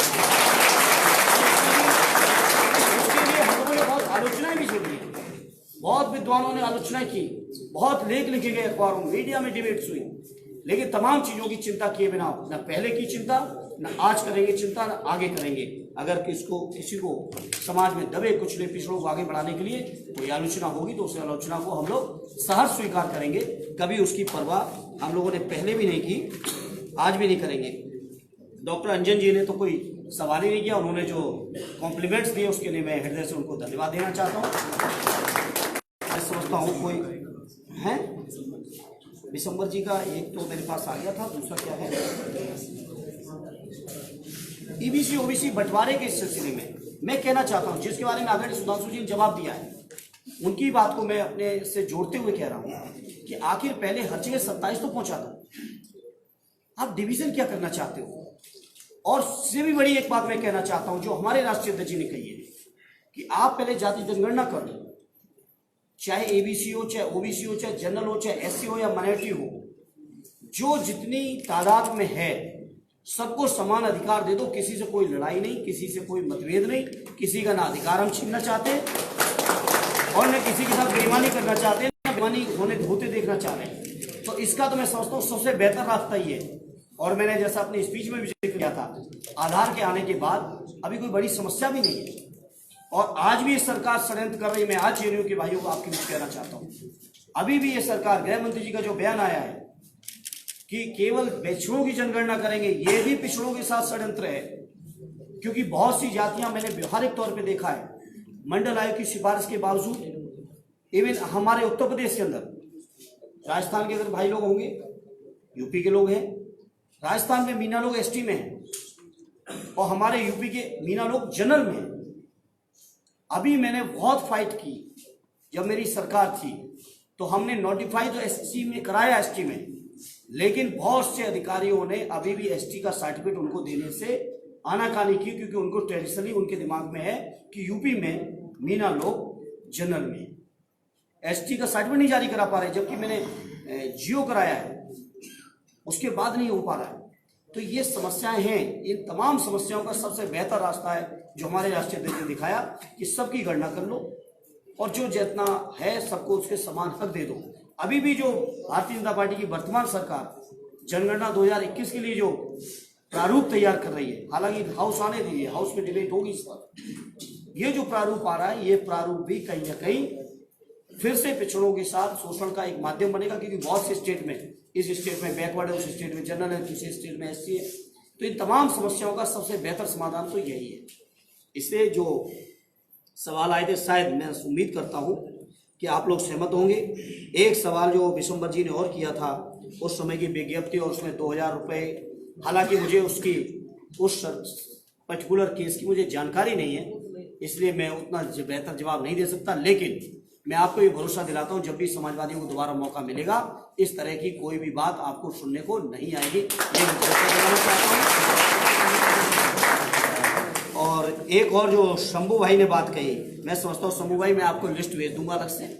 बहुत से ऐसे लोग हैं, हालांकि उसके बाद भी इतने विद्वान, शिक्षक, प्रोफेसर, कवि, कलाकार, साहित्यकार, जितने भी तरीके हो सकते थे तमाम विधाओं के, हर तरह के लोगों को उत्तर प्रदेश की सरकार ने, आदरणीय नेताजी ने, माननीय अखिलेश जी ने सम्मानित ही नहीं किया, बल्कि उनको जो सम्मान की राशि थी उसके अलावा पेंशन का भी इंतजाम किया था। लेकिन वर्तमान सरकार ने वो पेंशन भी वापस ले ली है। इसलिए शंभू भाई 50,000 की चर्चा बेकार है, क्योंकि योगी जी वापस ले चुके थे। शंभू भाई को लग रहा था कि 50,000 का नुकसान हो रहा है, लेकिन 50,000 का नुकसान अब सबका हो गया है, अब कोई बच नहीं पाया है, क्योंकि जो पेंशन का प्रावधान माननीय अखिलेश जी ने किया था उसको योगी जी ने वापस कर दिया। और भी जो साथियों के सवाल है, 2 क्वेश्चन और लेंगे हम। We are running out of time. First come first serve चल रहा था, हम पहले बोल चुके हैं किसी को। जैन जी, मुझे पता है थोड़ा भैया आप आ जाओ भाई, पीछे हो जाओ। जिज्ञासा जी किधर है? पहले तो बहुत बहुत शुभकामनाएं, बहुत अच्छा चुनाव लड़े और स्पीच तो हिट हो गई। जैन जी, जब किन्हीं को बहुत बड़ी सजा देनी हो तो उनको अपने सामने बिठा दीजिए और उनके बारे में बहुत अच्छी अच्छी बातें कीजिए, उनकी प्रशंसा कीजिए। मैं आपको आज वो सजा नहीं देना चाहता, लेकिन एक बात के लिए जरूर कहूँगा कि जब 13 पॉइंट रोस्टर के लिए हम सब जूझ रहे थे, इसको कैसे वापस कराया जाए, तो यूनिवर्सिटी में जो पहला बड़ा जमावड़ा हुआ था, देश के सभी विश्वविद्यालयों के निर्वाचित प्रतिनिधि को उसमें बुलाया गया था। आप एक बुलावे पर उसमें आए थे और आपका बहुत यशस्वी हुआ। और जब पार्लियामेंट के अंदर 13 पॉइंट रोस्टर पर सबसे पहले नोटिस देकर आपने सवाल पूछा, पहला सवाल लोकसभा का था, तो सामाजिक न्याय के बारे में जरा सी भी किसी को जानकारी हो, इस देश का कोई ऐसा युवा नहीं था जिसने उस भाषण को नहीं। उसके लिए हम आपको बधाई भी देना चाहते हैं और आगे भी आपसे इस तरह की उम्मीद करते हैं। लेकिन जो आंकड़े दिए जा रहे थे विश्वविद्यालयों में कुलपतियों के, जब RTI डाला गया 496 वाइस चांसलर के, उसमें 6 आदिवासी, 6 दलित, 36 OBC और बाकी 448 विश्वविद्यालयों के कुलपति सो कॉल्ड अपर कास्ट से थे। हम सिर्फ और सिर्फ बहुत ज्यादा मानते हैं कि वो अगड़े हैं, हालांकि उनकी सोच चाहे जितनी ही जहनियत पिछड़ी हो, बस मानती से समाजवादी पार्टी की सरकार जब भी आती है या समाजवादी पार्टी में डिस्क्रिमिनेशन और एक्सक्लूजन में विश्वास नहीं रखती है। समाज के सारे वर्ग के लोग चाहे जिस जाति मजहब से हो, उनको अगर किसी भी सम्मान को देना होता है तो वो करती है। बहुत अच्छी बात है, सामाजिक न्याय के माने भी यही है। लेकिन आपका ध्यान मैं, और यही एकमात्र मेरा सवाल है, आपका ध्यान इस ओर आकृष्ट कराना चाहता हूँ। जब नेताजी के नेतृत्व वाली समाजवादी सरकार ने निजी मेडिकल कॉलेजेस में मार्जिनलाइज्ड सेक्शन के लोगों के लिए रिजर्वेशन की व्यवस्था करी थी, तो इस अजय सिंह बिष्ट ने आने के साथ उसको खत्म कर दिया। अगर मैं गलत नहीं, तो जब समाजवादी पार्टी की सरकार दोबारा आती है, क्या इस तरह की जो प्रोग्रेसिव प्रोविजन लाई गई थी उसको फिर से बहाल किया जाएगा? और जिस लोकसभा कंस्टिट्यूएंसी को आप रिप्रेजेंट करते हो बहुत ऐतिहासिक है, वहां से कभी इस देश में सिर्फ 4 लोग ऐसे हुए हैं जो 3 मुख्तलिफ सूबों से चुनकर लोकसभा पहुंचे, अटल बिहारी वाजपेयी, नरसिम्हा राव, मीरा कुमार और शरद यादव। शरद यादव जी ने भी आपकी कंस्टिट्यूएंसी की नुमाइंदगी की है और उसी कंस्टिट्यूएंसी उच्च शिक्षा में सामाजिक न्याय का सवाल है और सामाजिक न्याय सारे पहलुओं को छूता है।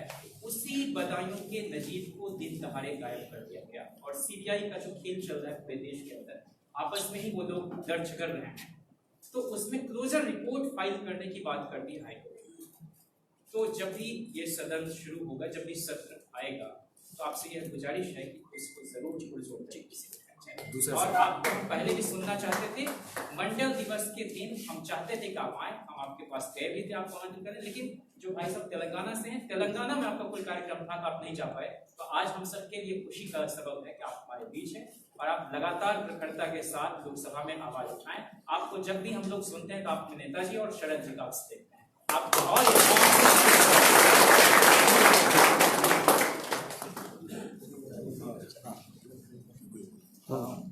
स्पेसिफिक, मैं किसी को टोकना नहीं चाहता क्योंकि समय का अभाव है, इसलिए बी स्पेसिफिक। Thank you. इस बात के लिए बधाई कि नेता भी हमारा और कैमरा भी हमारा। ये अक्सर नहीं होता है इस देश के अंदर। जब बात सामाजिक न्याय की चली है तो सामाजिक न्याय का मतलब ही है कि इनजस्टिस है सोसाइटी में। इसका मतलब कि उसका एक वर्ग है जो कि जस्टिस के फेवर में नहीं है। वो वर्ग को हम अच्छी तरीके से जानते हैं। क्या हम सुन सकते हैं? क्या हम सब शांति से सुन सकते हैं? बात हो रही है कि जब एक वर्ग है कि जो कि जस्टिस के फेवर में नहीं है, तमाम तरह के जो बहुजन है उसको लगातार सदियों से दबाया जाता रहा है और उसी के प्रतिनिधित्व की बात हो रही है कि हम कैसे उसको बेहतर तरीके से ऑर्गेनाइज करके और उसको लीड करेंगे ताकि उसको अपना हक मिल सके। ये लगातार जो सेग्रीगेशन की पॉलिटिक्स है, उसमें आपने अमेरिका को भी कोट किया, मैं उस बात से सहमत नहीं हूं कि अमेरिका को सड़क ने और सड़क ने अमेरिका को बनाया। इसलिए कि जब उस देश के 15% ब्लैक्स अभी भी दलितों से बदतर जिंदगी जीने के लिए जब मजबूर हैं, तो वो सड़क किसी भी काम की नहीं है। लेकिन मैं ये बात नहीं कहना चाह रहा था। मेरी बात जो कहने की है वो ये है कि सेग्रीगेशन की जो पॉलिटिक्स रही है, खास करके अपर कास्ट जो हिंदूज हैं उनके द्वारा, तो पहले वो जाति भेद करते थे और अभी के वक्त में वो माइनॉरिटी मुस्लिमों के साथ पूरी की पूरी कम्युनिटी को लड़ाने में व्यस्त है। जब मुजफ्फरनगर हुआ तो आपकी सरकार थी, उस सरकार के बारे में आप बताएं कि उसका क्या पोजीशन रहा है और क्या रहा है। दूसरी नंबर उसकी जो इतिहास है वो जाती है एक जो गीदड़ जिसको कि शेर सिंह राणा कहते हैं। आपने फूलन देवी का जिक्र किया। फूलन देवी ने अपना आर्म्स स्ट्रगल छोड़ के आपके साथ आई थी और उन्होंने एक अच्छी पॉलिटिक्स करने की शुरुआत की। लेकिन आपके साथ बैठने वाले लोग जो हैं, अमर सिंह, लगातार हम जानते हैं कि उस गीदड़ सिंह, जिसको कि शेर सिंगाना कहते हैं, उसके साथ उनका संबंध रहा है। उसके बावजूद अभी तक कोई ऐसी आपने बॉडी लैंग्वेज में रिफ्लेक्ट नहीं किया कि आप अमर सिंह को या फिर शेर सिंह राणा को पनिश करने के पक्ष में हैं। हम आपसे उम्मीद करते हैं, आप हमारे लीडर्स हैं और हम पूरी जनता जो है इस उत्साह के साथ ही यहाँ आई है कि आप हमें फिर से मार्गदर्शन दिखाएंगे। जैसे कि अभी किसी ने बोला कि बैकवर्ड नहीं थे, हो गए हैं, तो ये क्या आपके बॉडी लैंग्वेज में रिफ्लेक्ट हो रहा है, क्या जनता तक जा रहा है क्या ये बात? तो इन तमाम मुद्दों पे अगर आपके पास कुछ आंसर हो तो आप हमें जरूर अवगत करें। बहुत बहुत शुक्रिया आपका। शुक्रिया। इसके बाद बाहर सवाल ले लिया जाएगा। सर फिर मेरे ऊपर अगर दबाव होगा इस बात का कि मैं सवाल लेता रहूं तो शायद बहुत सारे सवाल। Sir please be specific. मैं दोनों लोगों को दे रहा हूं मौका, आपको भी और आपको भी। इस बात कुछ नहीं लूंगा मैं। Thank you so much. बाहर मिलिएगा। मेरा धर्मेंद्र सर से है, चूंकि पॉपुलर लीडर है और अभी जो आपकी पार्लियामेंट में जैसा कि जैन जी ने बताया बहुत पॉपुलर है, हम सारे लोगों ने सुना, इंस्पायर्ड हुए कि ऐसे लोग अभी भी हैं वहाँ पर जो सोशल जस्टिस की बात उठा रहे हैं। एक सवाल शायद आप थोड़ा सा मिस कर गए थे जो धर्मराज जी ने उठाया था कि रिजर्वेशन के मुद्दे में इसी समाजवादी दल ने, इसी पार्टी ने पार्लियामेंट में बिल फाड़ा था रिजर्वेशन इन प्रमोशन। ठीक है। दूसरा इसी से जुड़ा हुआ सवाल जो बार बार आ रहा है कि अभी 6% मिला है, 27% तो मिलने दो, 15% में इतना परसेंट मिला है, उतना तो मिलने दो, 7.5 में इतना मिला है, उतने तो, और उसमें जाति का लेबल लग रहा है कि एक खास जाति का। तो एक सिंपल सवाल है कि कहीं ना कहीं प्रॉब्लम है हमारी अंडरस्टैंडिंग में कि अगर आप हिंदुज्म को सही से समझ रहे हैं तो आपको जाति व्यवस्था को समझना पड़ेगा, क्योंकि आपके खाने से मेरा पेट नहीं भरता। तो रिजर्वेशन 70 सालों में हो चाहे जब भी हो, अगर 6% है तो उस 6% में भी उन तमाम जातियों का हिस्सा बनता है जो सोशल जस्टिस के दायरे में आते हैं, SC ST उनका भी उसमें बनता है। आप दलों का देख लें कि आपने अमिताभ बच्चन इंटर कॉलेज बनवाया, अमिताभ बच्चन डिग्री कॉलेज बनवाया, जया बच्चन राज्यसभा मेंबर गई, और जब हम ये बात बड़ी शिद्दत के साथ कहते हैं कि फूलन देवी को हमने जेल से निकलवाया, तो साथ साथ राजा भैया को भी जेल से निकाल के जेल मंत्री बना। इसके बाद इलाहाबाद का जो मोस्ट क्रिमिनल बैकग्राउंड का आदमी है अतीक अहमद, जिसके बारे में आए दिन सारी चीजें आती रहती है। ऐसे लोग क्या हम माने कि इनको आप सपोर्ट करके समाजवादी या सोशल जस्टिस के कॉन्सेप्ट को प्रमोट कर रहे हैं? दूसरा ये है सर कि सेकेंड जब नहीं सर बाकी लोग इतनी जातियां जब हैं, इतनी जातियां, तो दलों में देख लें आप कि अगर दलों में आप पॉलिटिकल पावर दे रहे हैं, जिलाध्यक्ष बना रहे हैं तो एक जाति को बना रहे हैं, अगर विधायक और सांसद का टिकट दे रहे हैं तो एक जाति का बना रहे हैं। स्कूल कॉलेज में एक RTI और लगनी चाहिए लोगों की तरफ से कि स्टूडेंट का इंटेक किनका है, कौन सी जातियों का है, और जब हम और उसमें टीचर का कौन सी जाति का है। दूसरा ये है कि SC ST मोनोलिथिक नहीं है। यही कारण है कि आपके बिहार में OBC में EBC हो गया, और यही ब्राह्मणिज्म है कि कल को आपको एक जात में तोड़ देगा। तो शायद जात के मर्म को आप नहीं समझ रहे हैं, और उस चीज को अगर अभी आप जस्टिफाई नहीं कर रहे हैं तो 91 से एंटी रिजर्वेशन मूव बराबर चल रहा है प्राइवेटाइजेशन के रूप में, जिसको LPG कहा जाता है। तो मैं समझता हूँ इन सारी चीजों को ध्यान में रखें कि A to Z जितनी जातियां हैं, अगर उनको वेलफेयर के नाम पे आप उनको एम्पावर नहीं कर रहे हैं, तो मैं समझता हूँ सामाजिक न्याय सिर्फ चुनाव तक सीमित है, वोट लेने तक और वोट देने तक, सरकार बनाने तक। इसका मतलब ये है कि समाजवाद का जो कॉन्सेप्ट है अप्लाई नहीं होता। आपकी सवाल है, प्लीज बी स्पेसिफिक। मुझे प्लीज बाध्य मत कीजिए किसी भी बात से जी, क्योंकि आप पोजीशन के लीडर हैं, आप उनसे जानना चाहता हूँ। लोकसभा में जो पूछा, एक लोगों ने पूछा, धर्मराज जी ने पूछा, आपने जवाब नहीं दिया उसका। जो आपके ही सांसद, दलित सांसद था, उसने लोकसभा आप कह रहे हैं कि EBC को शेड्यूल कास्ट में डालेंगे। नेताजी ने कई लेटर लिखा भेजा कि इनको EBC दलितों में डालो, वो प्रजापति लोगों की मांग थी, उसका जवाब दिया। वो मांग थी ना, मांग थी, आपने उनको शेड्यूल कास्ट बनाया। लेकिन मैं कह रहा हूँ जो शेड्यूल कास्ट के बिल आप फड़वा रहे हैं, एक तरफ आप बिल फड़वा रहे हैं रिजर्वेशन प्रमोशन का, दूसरी तरफ आप EBC को दलित बनाना चाह रहे हैं। दो सवाल। तीसरा सवाल है कि आपकी सरकार जब थी तो 3S3 रिजर्वेशन का विरोध हुआ, आपकी सरकार ने उसका विरोध किया। मैं जानना चाहता हूँ पार्टी की स्टैंड, और आप जो लोकसभा में बोलते हैं, मैं आपका प्रशंसक, उसमें कोई दोषक नहीं है, लेकिन मैं जानना चाहता हूँ शेड्यूल कास्ट का बिल फाड़ा गया है, अभी करंट में पार्टी का स्टैंड क्या है, क्या उस पर आप माफी मांगेंगे? क्योंकि आपका जो अलायंस हो गया बहुजन समाज पार्टी से जो हो गया, तो मैं जानना चाहता हूँ आपका पार्टी की स्टैंड, जो बिल फाड़ा गया है, जो ईबीसी को शेड्यूल कास्ट में डालने जा रहे हैं आप, उसमें प्रयास लगे हैं, इस पे आपका क्या मत है? शुक्रिया।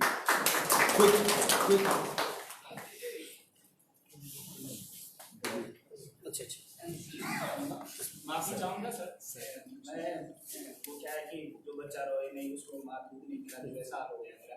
वो नहीं चाह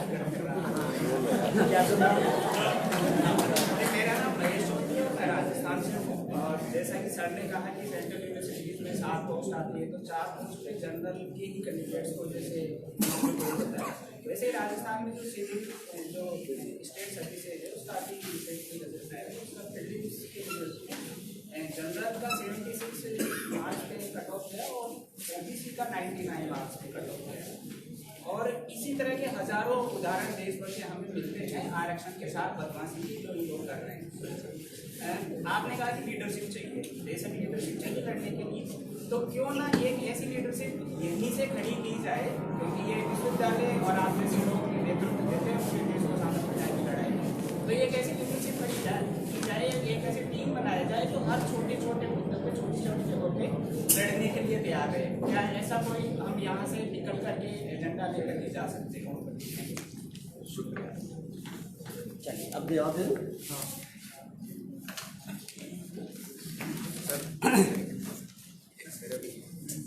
सबसे पहले जैन जिज्ञासु जी को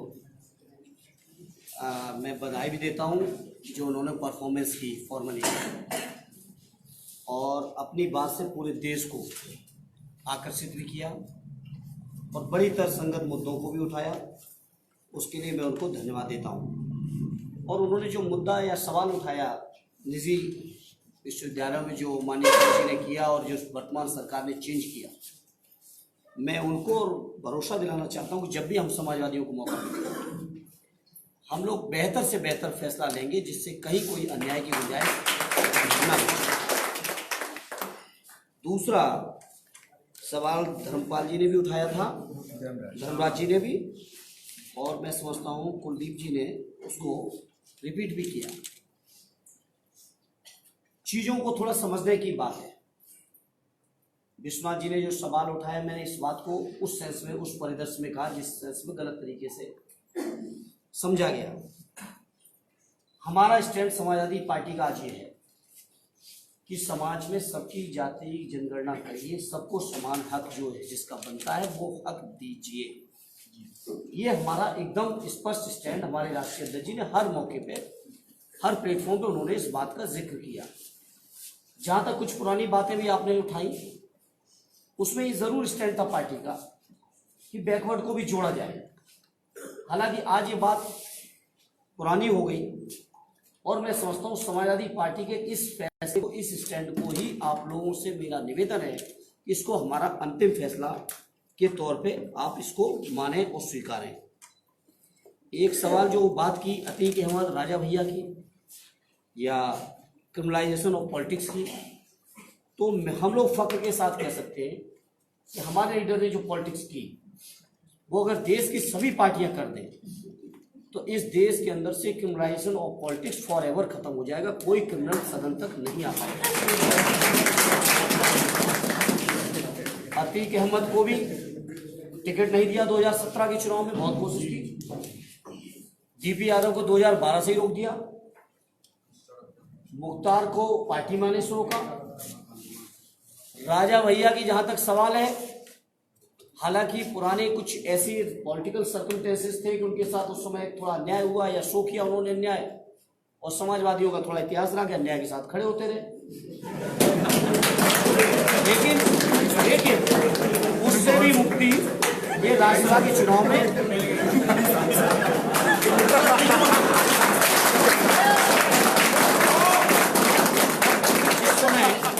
जिस समय राजा भैया का हाथ थामा था उस समय आप सब जानते हो कहाँ थे वो। उस समय जरूर थामा था, लेकिन अब उनसे भी समाजवादियों को मुक्ति मिल गई। सुना आज या कल में कोई नई पार्टी उन्होंने। तो क्रिमिनलाइजेशन ऑफ पॉलिटिक्स के बारे में मैं बड़ी जिम्मेदारी से कह रहा हूँ कि जो हमारे लीडर का योगदान है देश की पॉलिटिक्स में, अगर सब नेता कर दें, हालांकि वहां तक कोई नहीं कर पाएगा, सब देखते अगर यहाँ ये चुनाव जीत सकता है वहां नहीं जीत पाएगा, इसको लड़ा दो। वो जो रोल है और जो योगदान है, मैं समझता हूँ देश के इतिहास के स्वर्णिम अक्षरों में लिखा जाएगा हमारे नेता का योगदान, क्योंकि ऐसा किसी का इतिहास नहीं है। किसी ने इतने बड़े बड़े लोगों को, जिससे हो सकता है राजनीतिक कुछ फायदे होते हो, लेकिन उन फायदों की परवाह किए बिना एक अपने सिद्धांत पे खड़े रहे, और जब से खड़े तब से आज तक बहुत मजबूती के साथ उसी सिद्धांत पे खड़े भी हैं, अड़े भी हैं, और आगे भी खड़े रहेंगे, अड़े रहेंगे। ये हम आपको भरोसा दिलाते हैं। और जो भी आपके सवाल हैं या जो उम्मीदें हैं जेएनयू के साथियों आपके, मैं आपको भरोसा दिलाता हूँ अपनी समाजवादी पार्टी की ओर से, अपने नेता की ओर से, कि आपकी हर उम्मीद पर खरा उतरने का प्रयास हम समाजवादी लोग किए हैं, और अगर कहीं कोई कमी आज तक दिखी होगी तो आगे हम लोग और बेहतर करने का काम करेंगे। ये हम आपको भरोसा दिलाते हैं। सरकार बेहतर से बेहतर चलाई, इतनी बेहतर चलाई कि आज उत्तर प्रदेश के लोग याद कर रहे हैं। मामूली नहीं बात है, चूंकि हम पॉलिटिकल मुद्दे पर नहीं आना चाहते, आज हायर एजुकेशन का इश्यू पर आप सबने बुलाया है, ये पॉलिटिकल चीज़ों पर हम नहीं आना चाहते, लेकिन जितना न्याय दिया है लोगों को, इतना लोगों को, जरूरतमंदों को लाभ पहुंचाया है समाजवादियों ने, और जिस तरह से बीजेपी सरकार की जो पॉलिसीज हैं, उस पॉलिसीज में जो इनजस्टिस है यूपी में, वो मैं समझता हूँ 19 में आते आते दिखेगा। और इनजस्टिस के सबसे बड़े शिकार अगर कोई भारतीय जनता पार्टी के, तो मैं समझता हूँ जहाँ मैं खड़ा हूँ यहाँ से ज़्यादा लोग समझ नहीं सकते जितना इनजस्टिस हुआ है। क्योंकि मैं बड़ा अफसोस हुआ, मुझे एक जगह में बैठा था, कुछ लोगों ने चर्चा मैंने कर दी जेएनयू की, तो उन्होंने जेएनयू के बारे में कहा नहीं एमपी साहब वो बात नहीं जेएनयू की। इस तरह की लोगों ने इमेज खराब करने का प्रयास किया इस महान संस्था का। इसलिए हम जेएनयू के साथियों को आज भरोसा दिलाते हैं कि जब कभी भी आपके मुद्दे कभी आएंगे, आप लोगों के साथ कभी कुछ अन्याय या कुछ गलत करने का प्रयास होगा, चाहे वो हुकूमत कोई भी हो, उस हुकूमत से टकराने का काम हम लोगों ने पहले भी किया और आगे भी करेंगे। ये हम आपको भरोसा दिलाते हैं। फिर से आप सबको बहुत बहुत धन्यवाद देते हुए, आपने बुलाया, मुझे इस काबिल समझा और बुलाया, अपनी बात रखने का मौका दिया, उसके लिए मैं सभी साथियों को धन्यवाद। दिलीप भैया को आमंत्रित करना चाहता हूँ यहाँ, धन्यवाद क्या चाहेंगे साथियों? एक मिनट बैठ जाइए आप लोग, क्योंकि ये जो विचार मंच है इसके बारे में भी थोड़ा जान लीजिए। अगर आप जेएनयू से हैं तो आप ये जानते हैं, अगर कोई प्लेटफॉर्म बुलाता है तो उसके बारे में थोड़ा जान लीजिए। उसी की तरफ से हम आपको धन्यवाद देते हैं। उसमें हॉस्टल के प्रेसिडेंट राम भवन, राजा राम, आतिफ भाई, सादिक भाई और एहसन भाई, तो काफ़ी तमाम लोग, रवि हमारे, इन लोगों ने जिस प्रकार से आज ये टॉक कराई, हमको लगता है कि जो सांसद जी हैं हमारे धर्मेंद्र जी, एक ही बात हो, इनकी बात को हम लोग आप तक इसलिए पहुंचाना चाहते थे कि जिस प्रकार से ये लोकसभा में बोल रहे थे, हम चाहते हैं कि देश की प्रत्येक यूनिवर्सिटी में जाके बोलें और वहाँ लड़ें। यही हम आशा करके यहाँ आए थे, और हम उम्मीद करते हैं आने वाले टाइम में हर विश्वविद्यालय में इनका प्रोग्राम हो और वहाँ पर जो इंजस्टिस हो रहा उसकी लड़ाई रहे। यही विचार मंच का एक मकसद था। और मैं बहुत बहुत धन्यवाद देना चाहता हूँ उनका के वाइस प्रेसिडेंट जी का, जो हमारे शॉर्ट नोटिस पे आए हैं, और आज भी इतना प्रोटेस्ट चल रहा था, उसमें बिजी रहने के बाद और इतना एलोबरेट करके हमको उच्च शिक्षा में किस प्रकार से अकेली बात रिजर्वेशन की नहीं है, बात यहाँ डिग्निटी की भी है। डिग्निटी के सवाल को जिस प्रकार से उठाया जा रहा है, और इसके लिए विचार मंच खड़ा रहेगा। और मैं बहुत बहुत धन्यवाद देना चाहता हूँ आप लोगों को कि आप लोग आए, और काफी दूर से आए, हर हॉस्टल से आए, हर वर्ग से आए और हर धर्म से आए, इसके लिए बहुत बहुत धन्यवाद।